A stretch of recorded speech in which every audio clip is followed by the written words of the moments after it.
99% લોકો ભુક્તિ માટે દોડતા હોય છે, 1% ફક્ત એ મુક્તિ માટે ભક્તજનો હોય છે.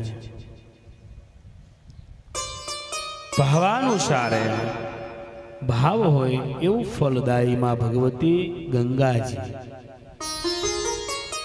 બ્રહ્મરૂપી, વિષ્ણુરૂપી અને શિવરૂપી કહેવાયા છે. બ્રહ્માજીના કમંડળમાંથી આવ્યા એટલે બ્રહ્મરૂપે, ત્યાંથી વિષ્ણુ ભગવાનના દક્ષિણ ચરણ એટલે કે જમણા પગના અંગૂઠામાં સમાયા, ત્યાંથી એને વિષ્ણુરૂપી કહેવાયા છે. ત્યાંથી શિવજીની જટામાં સમાયા એટલે શિવરૂપી બન્યા છે.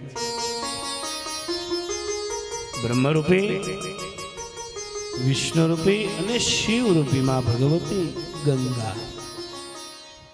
હરિદ્વારમાં જે સ્વરૂપ જે છે એ જલ સ્વરૂપ છે, નીર સ્વરૂપ છે, સલીલા સ્વરૂપ છે.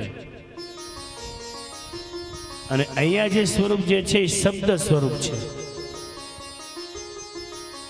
અને શબ્દ સ્વરૂપ જે છે એ મનને ધોવે, જલ સ્વરૂપ જે છે એ તનને ધોવે.